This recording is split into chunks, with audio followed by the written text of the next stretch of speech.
നമസ്കാരം. എല്ലാ മാന്യ പ്രേക്ഷകർക്കും നമ്മളുടെ പ്രോഗ്രാമായ കണ്ടതും കേട്ടതും പരിപാടിയിലേക്ക് ഹാർദവമായ സ്വാഗതം.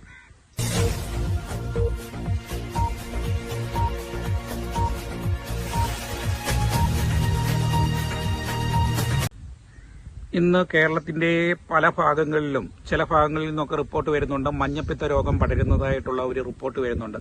ഇതിന്റെ ഏറ്റവും പ്രധാന കാരണം ജലമാണ്, വെള്ളം. നല്ല ശുദ്ധമായ ജലം കടകളിലൊക്കെ, പ്രത്യേകിച്ച് ഹോട്ടലുകളിലും അതുപോലെ തട്ടുകടകളിലും ഒക്കെ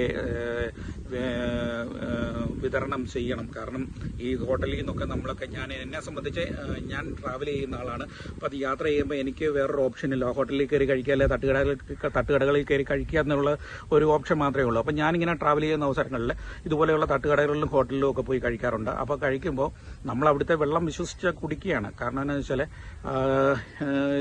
നല്ല വെള്ളമാണെന്നുള്ള രീതിയിലാണ് കുടിക്കുക. അപ്പോൾ എല്ലാ ഹോട്ടലുകളും കടക്കാരും അതുപോലെ തട്ടുകടക്കാരൊക്കെ ഒന്ന് ശ്രദ്ധിക്കുക.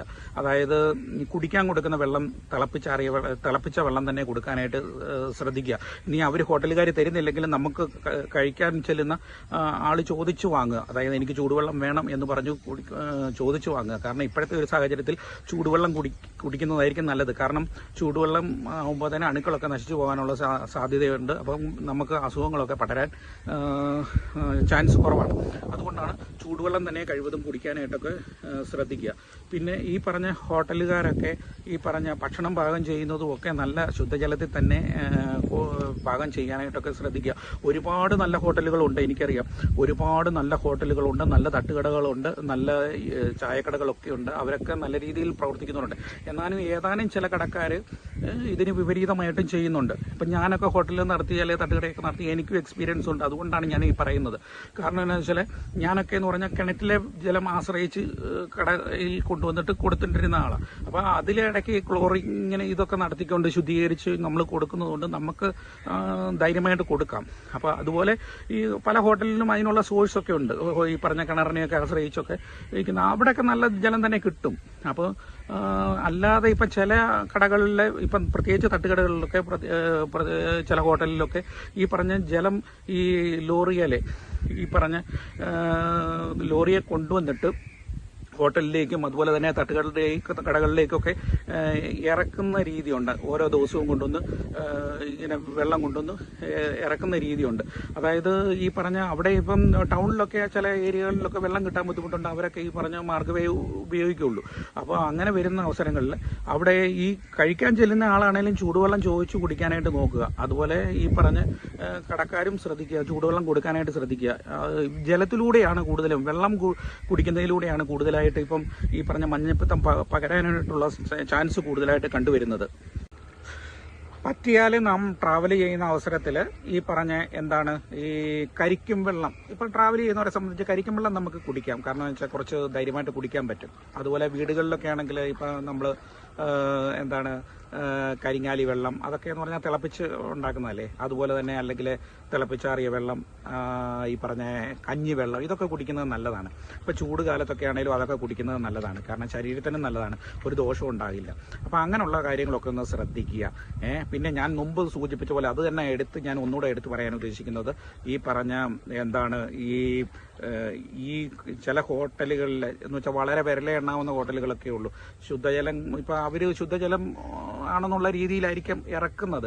ചിലപ്പോൾ ഒരു പക്ഷേ ഈ പറഞ്ഞ ടാങ്കർ ലോറി കൊണ്ടുവരുന്ന വെള്ളം ശുദ്ധജലമാണോ ഇല്ലയോ എന്ന് ഇപ്പം കടക്കാരനെ അറിയാൻ പറ്റില്ല. അവൻ കുടിവെള്ളം എന്നുള്ള രീതിയിൽ ഇറക്കുകയാണ്.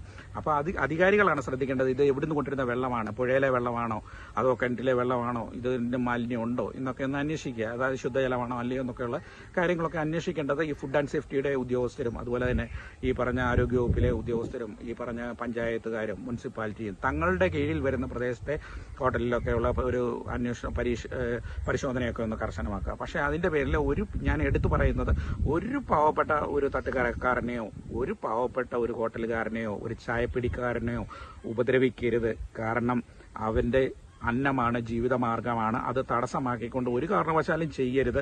കാരണം ഞാനും അങ്ങനെ ജീവിച്ചിരുന്ന ഒരു വ്യക്തിയാണ്. അതുകൊണ്ടാണ് ഞാൻ പറഞ്ഞ പാവങ്ങളെ ആവശ്യമില്ലാത്ത രീതിയിൽ ഒരു കാരണവശാലും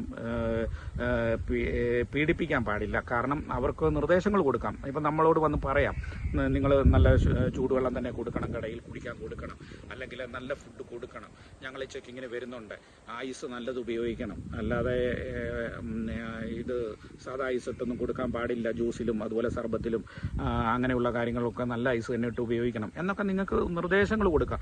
അതൊക്കെ നമ്മൾ ശിരസാൽ വഹിക്കും. കാരണം നമുക്കും അറിയാം, നമ്മളുടെ തന്നെ സഹോദരങ്ങളാണ് കടയിൽ വന്ന് കഴിക്കാൻ വരുന്നത്. അപ്പം ഞാനൊക്കെ എൻ്റെ കടയിൽ വെക്കുന്ന ഭക്ഷണം ഞാൻ ആ 4 നേരവും 3 നേരവും 4 നേരവും ഒക്കെ കഴിച്ചുകൊണ്ടിരുന്നത് ആ കടയിലെ ഫുഡ് തന്നെയാണ്. അപ്പം ഞാൻ പറഞ്ഞതെന്ന് വെച്ചാൽ നമുക്ക് ഇപ്പോൾ കടക്കാർക്കാണേലും അവരും കഴിക്കുന്നതാണ്, അതുപോലെ ഈ വരുന്നവരും നമ്മുടെ സഹോദരങ്ങളാണ്.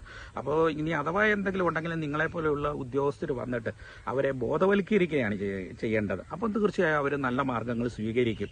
അപ്പോൾ എല്ലാ കടക്കാരും ഇതൊന്ന് ശ്രദ്ധിക്കുക കേട്ടോ. നല്ല ചൂടുവെള്ളം തന്നെ എല്ലാവർക്കും കൊടുക്കാനായിട്ട് കുടിക്കാൻ കൊടുക്കാൻ ശ്രദ്ധിക്കുക. അതുപോലെ തന്നെ ഫുഡും കാര്യങ്ങളും ഒക്കെ ശ്രദ്ധിച്ച് ഉപയോഗിക്കുക. ഇങ്ങനെ ഒരു മഞ്ഞപ്പിത്തമൊക്കെ പടരുന്ന സാഹചര്യങ്ങളിൽ പ്രത്യേകിച്ച്. അപ്പോൾ എല്ലാവർക്കും ഈ വീഡിയോ ഇഷ്ടമായെന്ന് വിശ്വസിക്കുന്നു. നാളെ നമുക്ക് മറ്റൊരു വീഡിയോയുമായി വരുന്നവരെ എല്ലാവർക്കും നന്ദി, നമസ്കാരം.